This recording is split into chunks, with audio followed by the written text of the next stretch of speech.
धन्य धन्य सद्गुरु सुखद महिमा कही न जा। जो कुछ कहूँ तुम्हारी कृपा, मत कछु न बसा। स्वनिवास में विराजमान पूज्य आचार्य श्री के युगल पाद पद्मों में नमन। मंचासीन पूज्य चरण स्वामी निर्मलानंद जी महाराज तथा सभी वंदनीय साधु समाज के श्री चरणों में नमन। परम आदरणीय सत्संग प्रेमी महानुभावों, धर्मानुरागिनी माताओं एवं धर्मशीला बहनों,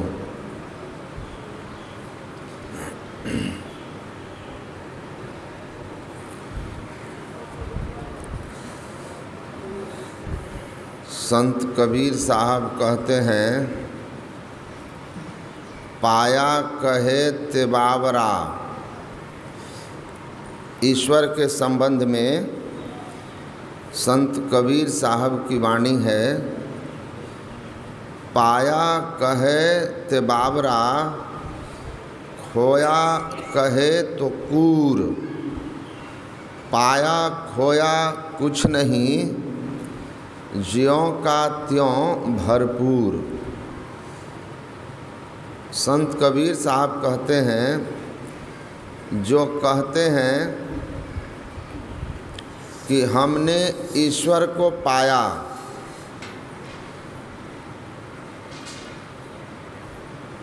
कहते हैं वो भी पागल है। और जो कहते हैं कि मेरा ईश्वर खो गया है, हेरा गया है, वे भी वही हैं। दोनों के दोनों अज्ञान में हैं।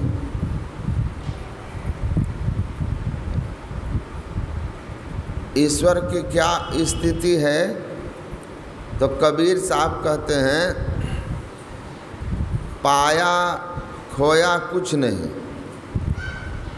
न हमने ईश्वर को पाया है, न ईश्वर खोए हैं। पाना तब होगा जब खोने की घटना हुई हो। कोई वस्तु जब हमसे खो गई हो तभी पाने वाली बात है। कोई वस्तु जो हमसे जुदा हो गई हो तभी उससे मिलने की बात है। कबीर साहब कहते हैं, खोया ही नहीं तो पाया क्या। न पाया हूँ न खोया हूँ, ज्यों का त्यों भरपूर।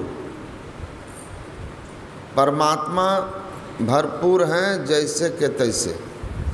पाने खोने की कोई घटना ही नहीं घटी है।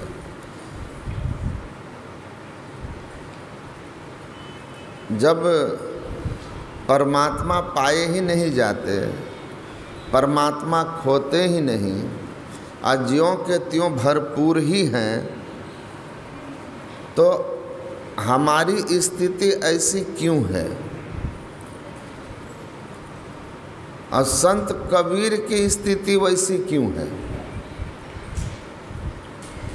जिस अवस्था में संत कबीर हैं उस अवस्था में हम नहीं हैं। कबीर साहब कहते हैं, जा मरने से जग डरे, आ मेरो मन आनंद, आ कब मरी हों कब पाई हों पूरन परमानंद। कबीर साहब कहते हैं, जिस मौत से सारी दुनिया डरती है वह मौत तो मेरे लिए आनंद उत्सव है, भय ही नहीं मौत का। मृत्यु हमारे लिए तो आनंद का अवसर है, उत्सव है, और हम लोग मौत के नाम से कांपते हैं।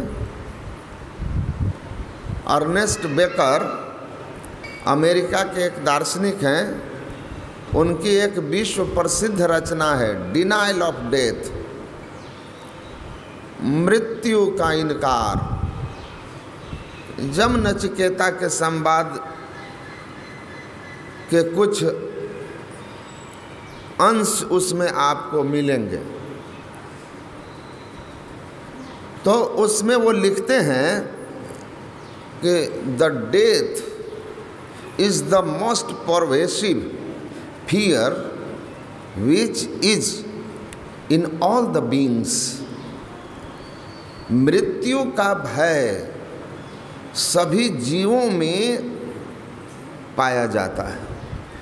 मृत्यु का भय एक सर्वव्यापक भय है जिससे सब डरते हैं, लेकिन कोई और इससे बचने के अनेक उपाय भी करते हैं। हम बीमार पड़ते हैं, डॉक्टर के पास भागते हैं, इसके पीछे मृत्यु की भय की प्रेरणा होती है कि अगर ठीक समय से इलाज ना कराया, हल्के में लिया, अब बीमारी कहीं गंभीर हो गई तो राम नाम सत्य हो जाएगा। लेकिन कोई ऐसे भी हैं जो मृत्यु का इनकार करते हैं कि मृत्यु है ही नहीं मेरे जिंदगी में। कबीर साहब कहते हैं, मैं क्यों मरी हूँ, हरि मरी हो तब हम मरी हो, हरि न मरे हम काहे मरी हो। परमात्मा मरते हो तो मैं मरूंगा, अगर परमात्मा नहीं मरते, परमात्मा अमर हैं, तो हम भी अमर हैं, हम भी नहीं मरेंगे। वो मृत्यु से इनकार कर देते हैं, गोरखनाथ मृत्यु से इनकार कर देते हैं, संत मृत्यु को इनकार कर देते हैं, इसलिए कि मृत्यु के वे पार चले जाते हैं। इसीलिए केवल संत हैं जिनको मृत्यु का भय नहीं है।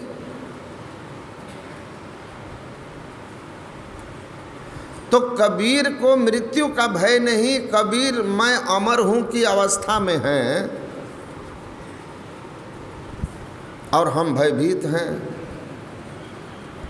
तो ज्यों का त्यों भरपूर की जो स्थिति है हमारी नहीं है और हम जीवन में दुखी हैं। तो न पाया न खोया तो हुआ क्या? जब ज्यों का त्यों भरपूर है तो ऐसा क्या हुआ कि कबीर साहब कहते हैं, जा मरने से जग डरे मेरो मन आनंद, और हम मौत से भय से कांपते हैं। हमारी उनकी स्थिति में अंतर क्या है? तो महापुरुष कहते हैं कि हाँ, पाया और खोया नहीं, ये बात सत्य है कि न आपने पाया है ईश्वर को, न संत कबीर ने पाया है, न आपका ईश्वर खोए हैं। अंतर बस इतना है कि कबीर जग गए हैं और हम स्वप्न में हैं, यही अंतर है। कबीर जागे हुए हैं और हम सोए हुए हैं, और यही अंतर है। ये अंतर खत्म हो जाए, हम भी जग जाएंगे, मृत्यु के पार हो जाएंगे। तो जागो रे जिन जागना, अब जागन की बार, फिर क्या जागे नानका, जब सोए पांव पसार। जेहि जागे जाने जग जाई हेराई, आज जागे जथा स्वप्न भ्रम जाई। भगवान श्री राम को जानेगा वही, भगवान राम के परमार्थ स्वरूप को जानेगा वही। प्रभु जे मुनि परमार्थवादी, आ कह ही राम कह ब्रह्म अनादि। राम को अनादि ब्रह्म कहने वाले परमार्थवादी मुनि हैं, वे जगे हुए हैं, वे जागे हुए हैं और हम सोए हुए हैं। इसीलिए यही जग जामिनी जागहि जोगी, अब परमारथी प्रपंच वियोगी। जागने की बात है।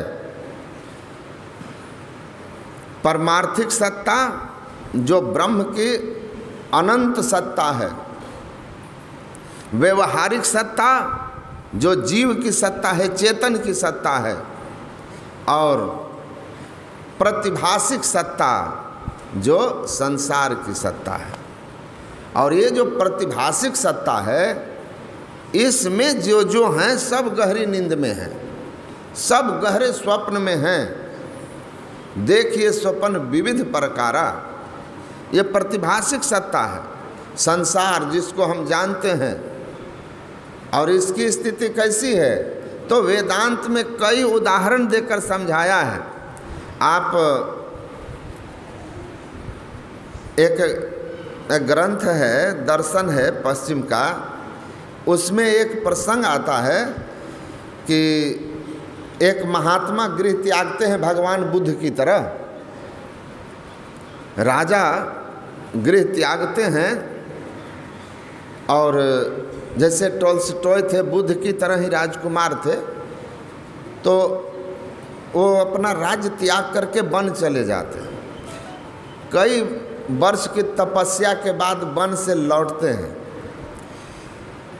तो उनके जो मित्र हैं वो बड़े प्रसन्नता से कहते हैं कि राज्य का त्याग करके तुमने परमात्मा की प्राप्ति कर ली, जीवन तुम्हारा सार्थक हो गया। तो वो जो राजकुमार संत बने हैं वो कहते हैं कि नहीं नहीं, हमने कुछ भी नहीं पाया। There is nothing like to get, पाने जैसा कुछ भी नहीं है। मैंने कुछ भी नहीं पाया। आई हैव लॉस्ट ओनली, मैंने केवल खोया है, पाया कुछ नहीं। यहाँ कबीर कहते हैं कि खोया भी नहीं, लेकिन वो कहते हैं कि खोया है, पाया कुछ नहीं, केवल खोया है। तो उनके मित्र कहते हैं इसका मतलब कि राज्य त्याग करके तुमने जो राजपाट खोया उसका तुम्हें दुख है। तो महात्मा कहते हैं कि नहीं नहीं नहीं, मैंने ये नहीं कहा कि मैंने राजपाट खो दिया, मैंने परिवार खोया, ऐसा नहीं कह रहा। तो फिर क्या खोया? कह रहे हो पाया भी कुछ नहीं, खोया भी कुछ नहीं, केवल खोया हूँ, पाया कुछ नहीं। तो क्या खोए? तो वो कहता है I have lost dream, duality and ignorance. मैंने स्वप्न खोया है। सपने माही नारी को भ्रम भयो, बालक कहीं हेरायो, आ जागी लखियो ज्यों का त्यों है, ना कहीं गयो ना आयो। मैंने स्वप्न खो दिया। स्वप्न खोते ही जो था वो था, पाने की बात क्या होगी? सूरदास कहते हैं कोई नारी है सोई हुई और वो स्वप्न देख रही है कि मेरा बच्चा खो गया, मेले में तो वो रोती है, चिल्लाती है, लेकिन जैसे जागती है तो वह क्या पाती है कि बालक खोया ही नहीं था, वो तो मेरे अंग संग था, गोद में ही पड़ा हुआ है। सूरदास जब यह मति आई, मन ही मन मुस्कायो, आ कही न जाए यह सुख की महिमा, ज्यों गूंगे गुड़ खायो। तो ये जो खोने की घटना है ये वास्तव में भ्रम है, स्वप्न है। तो महात्मा कहते हैं कि स्वप्न खो दिया, बच्चा तो साथ ही में था, परमात्मा तो हमारा निज स्वरूप ही है, करतलगत परमात्मा तो मेरा निस्वरूप ही है, वो सर्वव्यापी अनंत सत्ता, कहीं से खाली नहीं। उसको खोने की बात क्या है? केवल हमारी स्थिति स्वप्न में थी। जैसे हम स्वप्न से उठे तो सत्य सत्य था, जेहि जाने जग जाई हेराई। संसार जागे जथा स्वप्न भ्रम जाई। संसार स्वप्नवत है, जागते ही ब्रह्म का दर्शन हो गया। तो ब्रह्म खोए नहीं थे, मैं ही स्वप्न में था, इसलिए स्वप्न खो दिया मैं, जो मिथ्या था। मैंने भ्रम को खो दिया, भ्रम खो दिया हमने। रजत सीप महाभाष्य में आपने अभी सुना कि रस्सी में सांप की प्रतीति क्या है? ये भ्रम है ना। तो वेदांत कहता है संसार स्वप्नवत है, स्वप्न से जगो तो ब्रह्म ही ब्रह्म है। संसार भ्रम है। कैसे? रस्सी में सांप की तरह, रस्सी में सांप की तरह सिर्फ संसार की स्थिति है। वराहोपनिषद में भगवान वराह से ऋभु ऋषि ने संसार और ब्रह्म की स्थिति के बारे में पूछा, तो उन्होंने कहा कि यह संसार जिसको तुम जानते हो यह केवल और केवल अज्ञानता है, इग्नोरेंस है। अज्ञानता से होता है, भ्रम से उत्पन्न होता है। अज्ञानता और भ्रम की उत्पत्ति का नाम संसार है। अज्ञानता और भ्रम के जाते ही परमार्थिक सत्ता प्रत्यक्ष हो जाती है, ब्रह्म की अनुभूति हो जाती है। वो कहते हैं अज्ञस्य दुखोघमयम ज्ञस्य आनंदमयम जगत अंधम भुवनम अंधस्य प्रकाशम तुसु चक्षुषाम। वो कहते हैं हे ऋभु सुनो, जो अज्ञान अवस्था में है उसके लिए यह संसार पंच विषयात्मक दुखालयम है, जहाँ दैहिक दैविक भौतिक और जन्म मृत्यु के ताप हैं। लेकिन ज्ञस्य आनंदमयम जगत, लेकिन ज्ञानी के लिए तो आनंदमय जगत है। सर्व खलविंदम ब्रह्म तज्जलानिति शांत मुपासित, सब ब्रह्ममय ही है। मेरे लाल की जित देखूं तित लाल, लाली देखन मैं चली मैं भी हो गई लाल। जिधर देखो ब्रह्म ही ब्रह्म है। ज्ञानी के लिए संसार ब्रह्म के अतिरिक्त कुछ नहीं, अज्ञानी के लिए संसार दुखालयम है, जन्म मरण का भवसागर है। किस तरह से? अंधम भुवनम अंधस्य। अरे अंधकार में पड़े हुए, किसी अंधकारमय भवन में पड़े हुए मनुष्य के लिए क्या है? रस्सी में भी सांप है, जिसको देखकर डरता है, कांपता है, थरथराता है। जिमि भुजंग बिनु रज्जु पहचाने। सत्य का बोध नहीं है, सत्य वस्तु रस्सी है, उसमें सांप की प्रतीति भ्रम है। ये उसकी अज्ञानता है, ये उसका द्वैत है, अज्ञानता है उसकी। और इसी अवस्था के कारण द्वैत प्रपंच के सागर बुढ़ो सहो दुख भारी, भारी दुख हो रहा है। प्रकाशम थु सुचक्षुषाम। लेकिन जिसको वह दृष्टि प्राप्त हो गई, जिसको आत्मदृष्टि कहते हैं, ज्ञान दृष्टि जिसको प्राप्त हो गई, वह तो अचल अलेख एक है, ज्ञान दृष्टि में आया। वह आत्मदृष्टि जिसको प्राप्त हो गई, उसके लिए सांप और अंधकार कहीं है ही नहीं। उसके लिए तो केवल और केवल सत्य वस्तु रस्सी है, जो सत स्वरूप है, आनंद स्वरूप है, ज्ञान स्वरूप है, ब्रह्म है।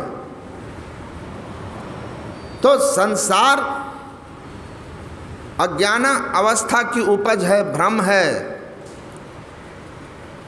यह द्वैत जैसे ही गिर जाता है, द्वैत परमात्मा और जीवात्मा के बीच जो भेद है, वह अभेदता की अवस्था। वो कहते हैं भेद दृष्टि हमने खो दी, अभेद दृष्टि पर प्राप्त हो गई, और उसके बाद ब्रह्म ही ब्रह्म था। तो केवल जागने की बात है, और ये जागना कैसे होगा? यही जग जामनी जागहि जोगी। जागने के लिए योगी बनना पड़ता है। हरि ने रोग भोग उरझायो, आ गुरु जोगी कर सबे छुड़ायो। योगी बनना पड़ता है और योगी के लिए चित्त वृत्ति का निरोध करना ही योग है। हमारी फैली हुई चित्त वृत्ति सूरत पड़ी संसार में, सूरत फंसी संसार में, ताते पड़ेगा दूर, और सूरत बांध स्थिर करो आठों पहर हजूर। परमात्मा हर समय आपके लिए प्रत्यक्ष हो जाएंगे। गुरु महाराज कहते हैं एक बार ईश्वरानुभूति हो जाती है आत्मदृष्टि प्राप्त कर लेने पर, फिर परमात्मा कभी अदर्शन नहीं होते। झिनझिन जंतर निशिदन बाजे जम जालिम पचिहारा। परमात्मा फिर उससे कभी खोते ही नहीं। स्वप्न उसके जीवन में, द्वैत उसके जीवन में, भ्रम उसके जीवन में, अज्ञानता उसके जीवन में आती ही नहीं है। तो योग साधना ही केवल और केवल परमात्मा अनुभूति करा सकती है, परमार्थिक सत्ता का बोध करा सकता है। तो सबसे पहले ये जो परमार्थिक प्रतिभाषिक सत्ता है, जिसमें रस्सी में सांप, रजत सीप मह भासजमी जथा भानु करबारी, मृगवारी सब वहीं प्रपंचन विषय सब दुख रूप हैं। बालू में मृगा को जिस तरह जल की प्रतीति होती है, वैसे विषयों में सुखानुभूति होना और उनके पीछे भागना, ये जो हमारे जीवन में द्वैत प्रपंच है, तो ये भ्रम हमारे जीवन से जाता रहता है। और जो हम अपने आप को मैं सुखी हूँ, मैं दुखी हूँ, मैं करता हूँ, मैं भोगता हूँ, मैं जन्मता हूँ, मैं भनता हूँ, पुरुषस् कर्तृत्व भोक्तृत्व सुख दुखादि लक्षणस्य चित्त धर्म क्लेश रूपत्वाद बंधनो भवति तन्निरोधनम जीवन मुक्ति। ये जो चित्त के धर्म हैं कि मैं जन्म लेता हूँ, मैं मरता हूँ, मैं सुखी हूँ, मैं दुखी हूँ, मैं करता हूँ, मैं भोगता हूँ, इस चित्त से मुक्त हो जाने पर ये सारे जीवता का जो अवस्था है, जीव की जो दशा है, ये समाप्त होकर ब्रह्म दशा हो जाती है, अहम ब्रह्मास्मि की अवस्था हो जाती है। तो इसी के लिए योग है चित्तवृत्ति का निरोध। सूरत फंसी संसार में, हमारी सूरत जो संसार में फंसी हुई, संसार मतलब गुरु महाराज कहते हैं 5 विषय, 5 विषय, सब विषय पसारा भव की जारा, या में नहीं आराम, अंतर पथ चालो, अब प्रभु को पालो, प्रभु बिनु नहीं विश्राम। तो ये 5 विषयों में हमारी वृत्ति फैली हुई है और यही हमारे दुख का कारण है। ये फैली हुई चेतन वृत्ति का सिमटाव करना है। योग की साधना चित्तवृत्ति के निरोध को कहते हैं और इसलिए सबसे पहले एक मंत्र का जप करते हैं और एक रूप का ध्यान करते हैं। अनेक तरह के योगी महापुरुष जो पहुँचे हुए हैं, उनके शास्त्रों को पढ़ेंगे तो आपके अंदर की बहुत सारी आध्यात्मिक शंकाएं दूर होंगी। वैसे संत की ज़रूरत तो हर क्षण आपको पड़ेगी साधन मार्ग में, फिर भी संत साहित्यों का अध्ययन करने से आपको बोध होगा, बहुत बातें जानने में आएंगी। देखिए, भगवान बुद्ध एक वृक्ष, पीपल वृक्ष के नीचे थे, एक मुट्ठी गिरे हुए पत्ते को उठा करके कहा, जैसे इस बगीचे में असंख्य पत्ते गिरे हुए हैं, उसी तरह संतों का ज्ञान, ईश्वर संबंधी ज्ञान, मोक्ष संबंधी ज्ञान अनंत है, असंख्य है, लेकिन तुम्हारे जरूरत के लिए इतना ही काफ़ी है, इतना ही काफ़ी है। तो महापुरुषों ने जितना जरूरी समझा उतना कहा, लेकिन कुछ वो कह गए विशेष, कुछ वो कह गए, तो कुछ ऐसी बातें जो वो साहित्य में नहीं था दूसरे साहित्य में मिल जाता है, दूसरे साहित्य में मिल जाता है। आप आंख बंद करते हो, सामने अंधेरा देखते हो, जिनके अंदर जितनी तामसिक प्रवृत्तियां अधिक रहती है, उसको अपने आंख के आगे उतना ही ज़्यादा अंधेरा दिखाई देता है।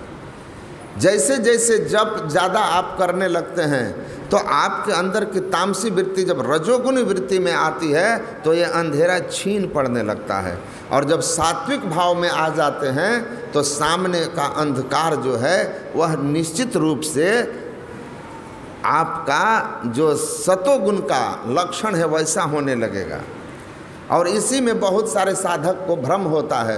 परमहंस योगानंद जी महाराज ने इसकी बड़ी व्याख्या की है। श्यामाचरण लाहिड़ी जी के सत पुराण पुरुष श्यामाचरण में भी इस बात का वर्णन किया है कि आंख बंद करने पर सब कोई एक समान गहरा अंधेरा नहीं देखता है, क्योंकि पूर्व जन्म के संस्कार और उनके अंदर के राजसी तामसी सात्विक इन गुणों में किसका अधिक प्रभाव है ये बहुत बात निर्भर करता है। तो जिनके अंदर गहरा अंधकार है उसको चित्त को उतना ही स्थिर करने में समय लगता है, उनका मन उतना ही भागता है। इसीलिए गुरु जाप मानस ध्यान मानस कीजिए दृढ़ साध कर, इनका प्रथम अभ्यास कर श्रुत शुद्ध करना चाहिए। खूब दृढ़ता से जैसे मानस जब मानस ध्यान करने से जब वृत्ति सात्विक हो जाती है तब उसको ठहराने की क्षमता आ जाती है। कहाँ पर? द्वादशांगुल पर्यंते नासाग्रे विमलंबरे संविदृश्य प्रसमंतम प्राणस्पंद निरुद्धते गंग जमुन सरस्वती संगम पर संध्या करुणित भाई अदृष्टि युगल कर अंगुल द्वादश पर दृढ़ थिर धरु ठहराई प्राणस्पंद बंद हो जाई मन ही तजऊ चंच लाई। तब आती है क्षमता दृष्टि योग करने की, और तब चित्त वृत्ति का पूर्ण सिमटाव के लिए दृष्टि की युगल धारों को गुरु निर्दिष्ट स्थान पर बार बार स्थिर करने की कोशिश करते करते उसको स्थिर करने में सफलता मिल जाती है।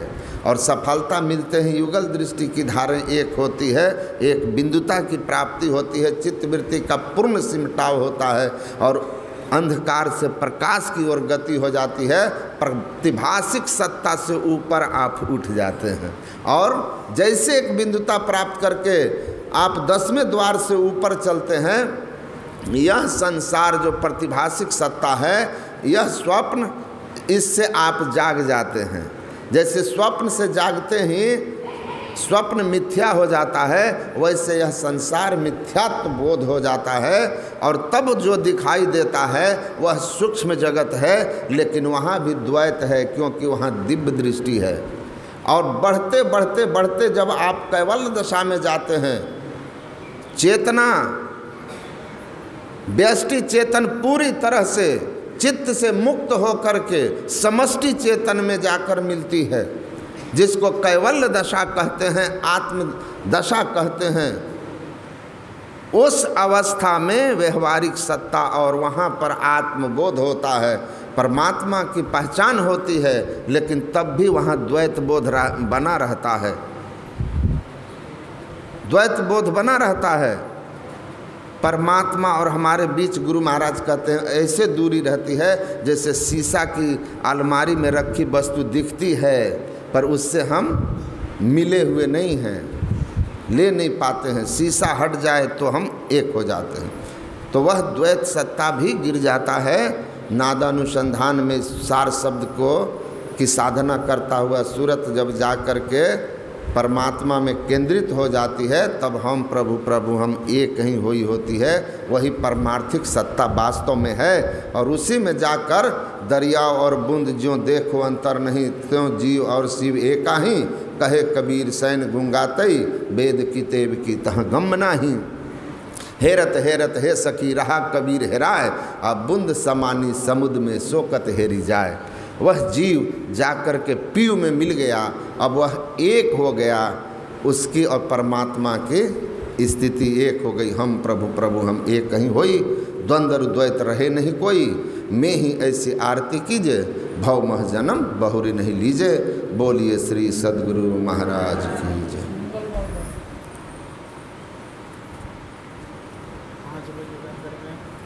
हाँ, 20 मिनट।